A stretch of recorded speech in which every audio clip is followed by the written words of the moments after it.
The casket was closed because my daughter-in-law insisted the accident was too severe for an open viewing. Standing there in my black dress, watching mourners file past what was supposedly my son's body, I received a text that made my knees buckle. "Mom, I'm alive. That's not me in the coffin." The chapel in Willow Creek, Colorado, was dim and heavy with the scent of lilies, flowers Alex had always despised, calling them funeral cliches. Mourners whispered condolences, their voices blending into a low hum against the pounding of my heart. I, Eleanor Thompson, 68 years old, a widow who'd raised Alex alone after his father abandoned us, clutched a program in my trembling hands. The pastor's words about tragic loss and eternal peace washed over me like distant rain. My phone vibrated in my purse. I pulled it out discreetly, expecting another sympathy message. Instead, the screen glowed with those impossible words from Alex's number. My vision blurred. Alive. Not in the coffin? Grief and confusion crashed together, but instinct kicked and I couldn't react. Not here. Not with everyone watching. The service dragged on. Neighbors from Willow Creek, Mrs. Hargrove, with her bakery apron still dusted in flour. Old Mr. Jenkins from the feed store offered hugs and casseroles. I nodded through it all, tears real, mind racing. Victoria Lang, Alex's business associate, stood nearby, her platinum hair and city slick coat out of place among the ranch folks. She squeezed my arm, eyes dry behind her sympathetic mask. "Such a loss, Eleanor. If you need help with his affairs." I excused myself to the vestibule, heart hammering. The text continued. "Can't explain now. They're watching. Meet me at the Old Creek Bridge tomorrow. 3:00 p.m. Come alone. Don't trust Victoria." The world spun. Alex alive. Fake death. Danger. I slipped back in, playing the grieving mother, while inside, hope and terror warred. I didn't sleep a wink that night after the funeral. How could I? The house felt too big to quiet, with every creak of the old floorboards sounding like footsteps. I kept seeing that text message glowing on my phone screen.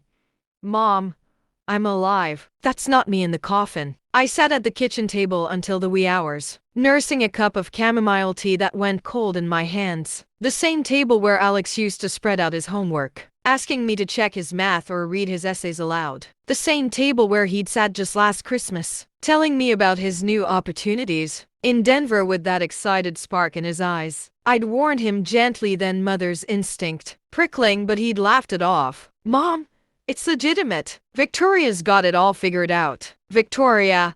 Even thinking her name made my skin crawl now. Around 2 a.m., I finally pulled out the folded note Ryan had slipped me in the chapel parking lot. My fingers shook as I dialed the number on my old landline, the one I'd kept because cell service is spotty out here in the mountains. It rang 3 times before a calm, steady voice answered. "Thompson residence. This is Eleanor," I whispered, though I was alone. A soft pause.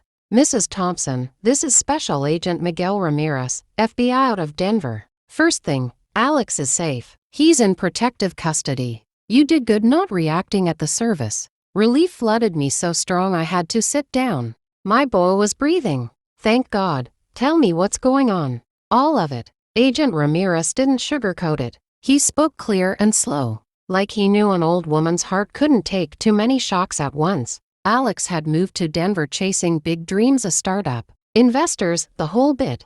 But the city's a hard place, and he'd started gambling to cover shortfalls. Small at first, then bigger. He borrowed from the wrong people, loan sharks tied to a woman named Victoria Lang, a developer with a pretty smile and dirty hands. When he couldn't pay, they leaned hard, threats. Then they demanded the ranch as collateral. Our ranch, 200 acres of meadow and pine and creek, that's been in the family since my grandfather homesteaded it. Land that's worth a fortune now with all the city folks wanting mountain views. Alex came to us 4 months ago, Ramirez said. Started feeding us information, names, meetings, wire transfers. But Victoria's group doesn't play nice with informants. When she demanded the land transfer right away, we had to act fast. Staging the accident was the only way to get him out of sight and buy time to finish the case. I gripped the phone tighter. And the casket, empty? Waited. No body. We needed them to believe the debt died with him.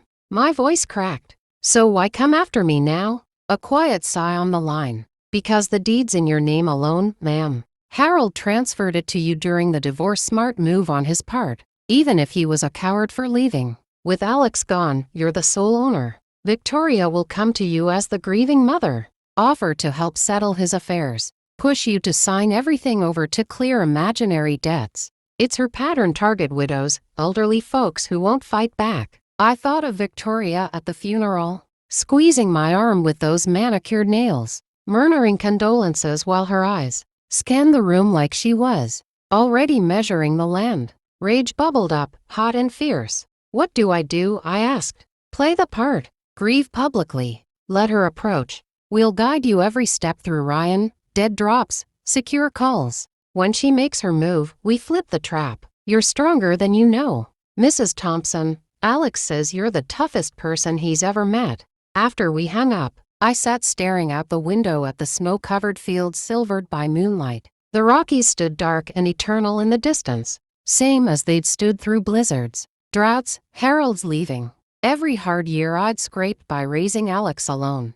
I remembered the summer Alex was 8, the year the creek ran dry and we lost half the hay crop. He'd found me crying behind the barn only time he ever saw me break and wrapped his skinny arms around me. We'll be okay, Mom. We've got each other and the land. It'll come back. And it had. The land always came back. I whispered into the quiet kitchen. I'm not losing you again, Alex, and I'm sure not losing this ranch to some city shark in heels. Outside, the wind picked up, rattling the windows like it was agreeing with me. For the first time since that text message, I felt something stronger than fear. I felt ready to fight. The weeks after that fake funeral were the hardest acting job of my life, and Lord knows I've had to put on a brave face plenty of times. I wore black every single day. Not just for show. I truly felt like part of me had died, even knowing Alex was alive. I let my hair go uncombed, skipped makeup, and moved slow around the ranch like the weight of the world was on my shoulders.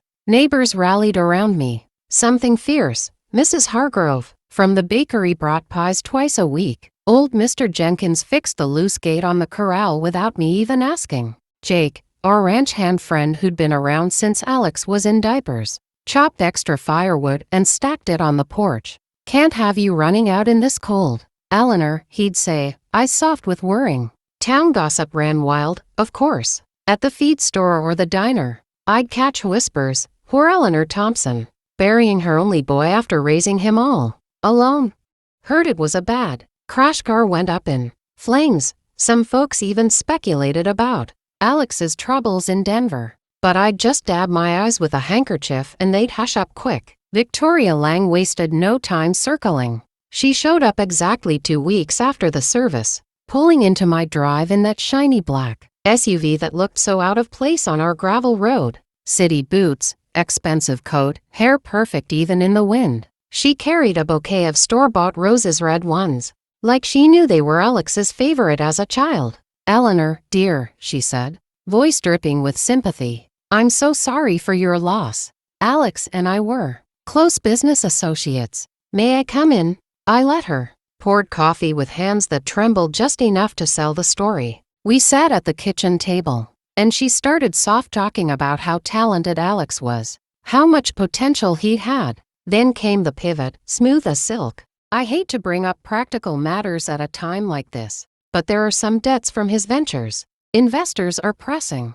As his next of kin, those fall to you now. But I can help. Selling the ranch would clear everything cleanly. I'd handle all the details, make sure you're taken care of. She slid glossy brochures across the table. Luxury condos in Arizona. Retirement villages with pools and golf courses. Think of it as a fresh start, Eleanor. This place is too much for one woman alone. I let tears come, real ones, thinking how close I'd come to losing everything. This land's been in our family over 100 years, I whispered. Alex loved it here. Exactly why you should honor his memory without the burden, she pressed. Eyes sharp behind the fake kindness. She left promising to check in soon, and the second her SUV disappeared down the road, I was on the burner phone hidden in the flour canister. She started, I told Agent Ramirez. Already pushing sale brochures. Good, he said. Document everything. Photos, recordings if you can. Ryan will swing by tomorrow with a tiny recorder, clip it under the table.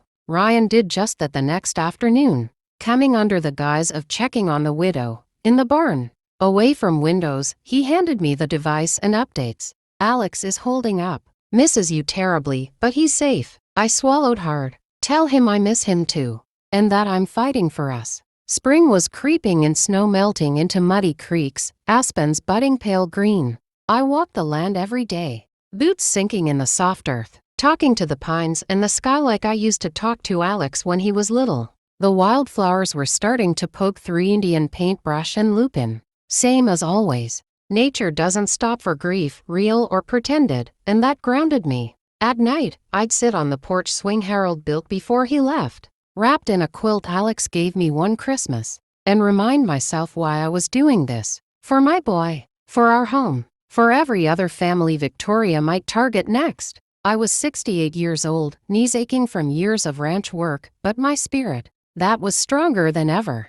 Spring turned to early summer, and Victoria's visits became a regular thing, once a week, then twice. Each time she brought new papers, liens on the property, foreclosure notices, demands from creditors, all forgeries, of course. Lydia, my old college friend who'd become a sharp Denver lawyer, confirmed it every time I scanned and emailed copies. Classic intimidation tactics, Lydia said over a secure call one evening. We'll counter when the time's right. You're doing great, Eleanor. Victoria brought appraisers, once to slick men in suits who poked around the fences and creek without asking permission. I watched from the porch, pretending to be too frail to protest, but inside I was boiling.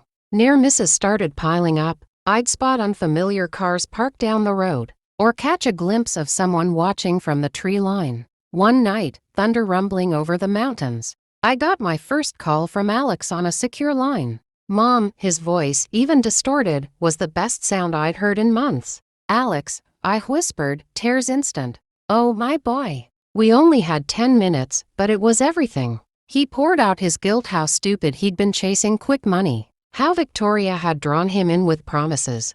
I told him none of it mattered, that he was alive and that was enough. Tell me about the ranch, he said, voice thick. Is the creek running high? I described it all, the new colts in the pasture, the eagle pair nesting in the tall pine, the wild irises blooming along the water. He listened like a man starving for home. Before we hung up, he said, Mom, you're the bravest person I know. I laughed through tears. Just a stubborn old woman who loves her son. The pressure kept building. Victoria's tone shifted from honey to vinegar. Eleanor, you're being unreasonable. This land is wasting away. Sign, and be done with it. I'd dab my eyes, murmur about needing time, and watch her frustration grow. Jake noticed the strange cars too.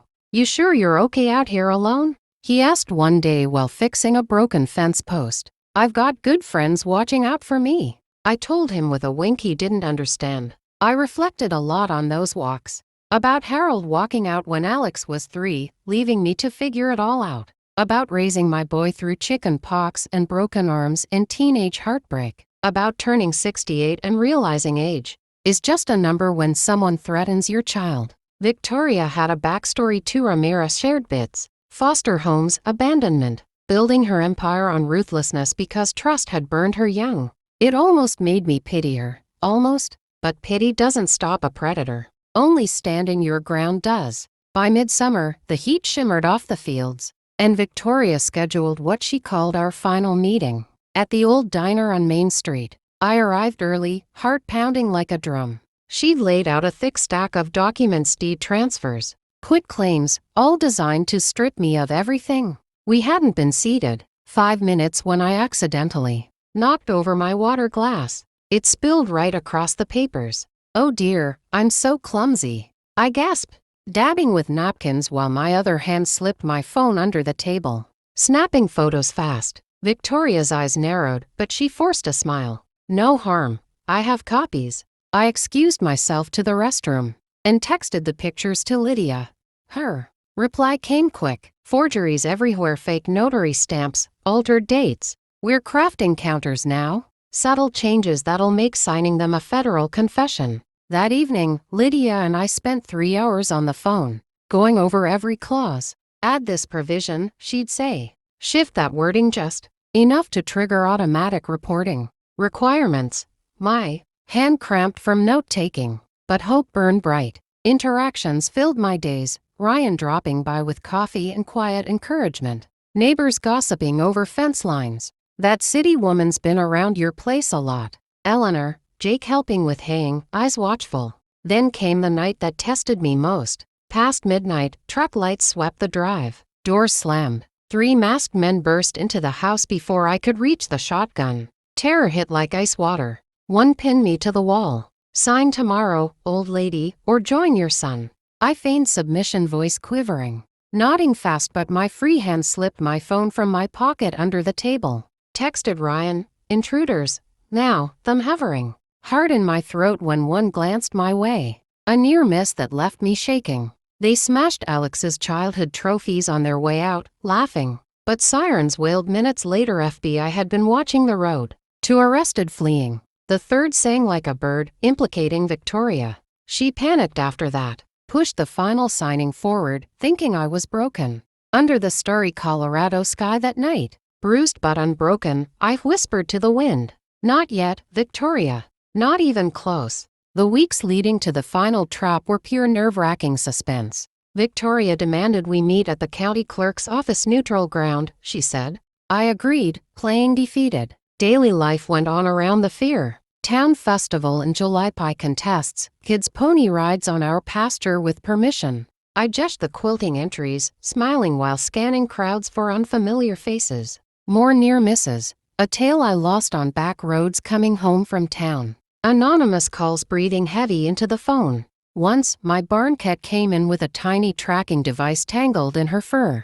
Ryan found and disabled it. Alex called twice more, his voice stronger each time. Therapy helping, he said. I'm learning to forgive myself. Mom, because you never stopped believing in me. We talked memories. Him learning to rope calves. Falling off a dozen times but getting back up. Summer rains when we'd dance barefoot in the yard. His high school graduation, me in the audience crying proud tears. Lydia finalized the trap documents, beautifully devious. Clauses buried in legalese that made signing them an admission of fraud and triggered federal oversight. Victoria's greed blinded her. She kept pushing, thinking fear had me cornered. I walked the land more than ever, past the apple orchard, along the creek alive with trout, wildflowers in full riot. Columbine, fireweed, sunflowers nodding in the breeze. The land felt alive with purpose, like it knew we were fighting for it. At 68, my body ached, knees from old injuries. Back from years of work, but my mind was sharp, my heart fierce.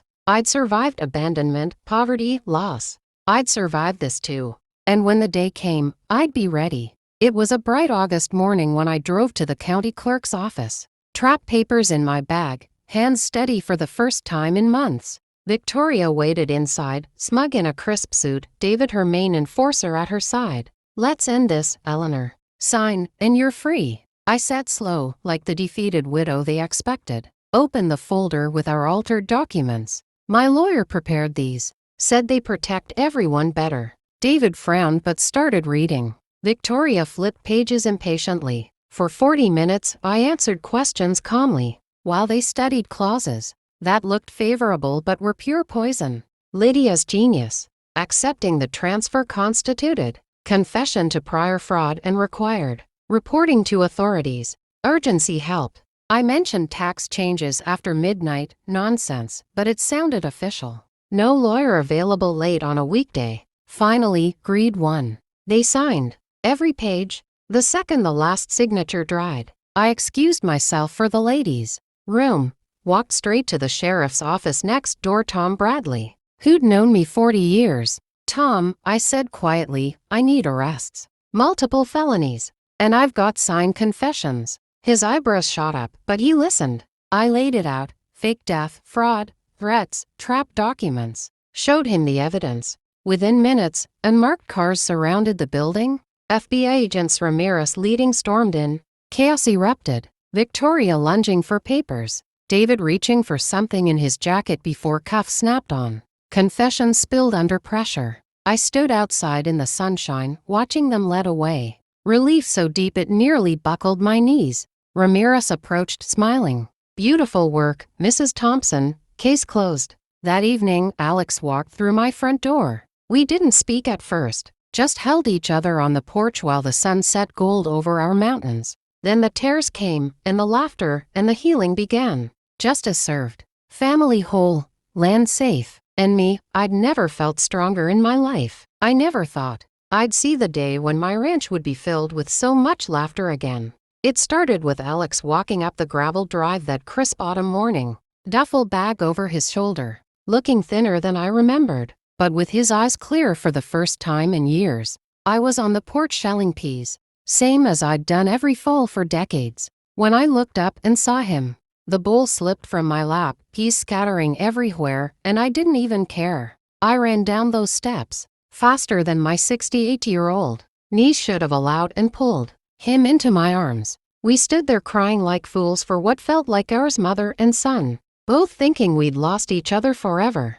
Those first few days, we barely left the house. We sat at that old pine kitchen table until the sun came up, talking about everything we'd held back. He told me how the guilt had eaten him alive, how he'd hated himself for dragging me into his mess. I told him about the terror of those masked men in my living room, about signing those trap papers with my hand shaking but my heart steady. We forgave each other for things that didn't even need forgiving. By the end of the week, the shadows under his eyes had started to fade, and I caught him smiling at the colts playing in the pasture, the same smile he'd had as a little boy. The trials came next. Victoria and her associates faced federal charges that stretched across 3 states: fraud, extortion, conspiracy to commit murder. The evidence was airtight. My photos of the forged documents, the altered papers they'd signed in that cafe, the recordings from the FBI wires. One by one, they took pleas or were found guilty. Victoria got 25 years. I didn't go to the sentencing. I didn't need to see her face again. Knowing she'd never hurt another family was enough. Time healed us, slow but sure. 2 years later, on a perfect spring day, Alex and I launched the Thompson Family Legacy Center on part of the ranch. The meadow was bursting with wildflowers, the aspens just leafing out in that bright Colorado green, and half the town showed up. There were reporters from Denver, too, wanting the miracle widow story. But I let Alex do most of the talking. He stood at the podium we'd set up near the creek and told everyone how his mother, a woman they all thought was just a quiet ranch widow, had outsmarted an entire criminal syndicate. She didn't do it with guns or money, he said, voice cracking a little. She did it with courage, smarts, and the kind of love that doesn't quit. I stood off to the side wiping my eyes. Same as half the crowd. Now the ranch isn't just ours anymore. It's a place where we teach folks how to spot scams, how to protect their land and their savings, how to stand up when someone bigger and meaner tries to take what's yours. School groups come out to learn about conservation. Seniors come for workshops on financial safety. And every year on the anniversary of that fake funeral, we have a big community picnic right where the old barn used to stand before we rebuild it into classrooms. Time passed quicker than I expected. Before I knew it, I'd turned 75. My knees creak a little more on the hills, and I let Alex handle the heavy lifting. But I still walk these trails every morning. Sometimes he joins me with his wife, Clara, a good woman, kind and steady. Nothing like Victoria and their 2 little ones, my grandbabies. Lord, the sound of their laughter bouncing off the mountains is the sweetest music I've ever heard. We'll stop at the creek where Alex used to skip stones as a boy, and I'll watch him teach his daughter how to do it just right. The sun warms our faces, the pines whisper overhead, and the land stretches out around us green and golden and ours, just like it's been for generations. I think about Harold sometimes, wonder if he ever looks back and regrets walking away. I think about Victoria rotting in prison, her greed finally costing her everything. And I think about that day in the chapel when I got the text that changed it all. Life tried to break me more than once. It took my husband, nearly took my son, came after my home with lies and threats and violence. But here I am, walking these fields with my family, feeling the Colorado wind in my hair and the solid earth under my feet. Family is the strongest thing there is. Integrity wins in the end. And resilience, well, that's just what us old grandmothers are made of. The land endures, So do we. And that's the end of today's story. Wild, right? What did you think? Hit like if it hooked you. Comment your thoughts or story ideas below. I read them all. And subscribe with notifications on for more mysteries. Thanks for watching. See you in the next one.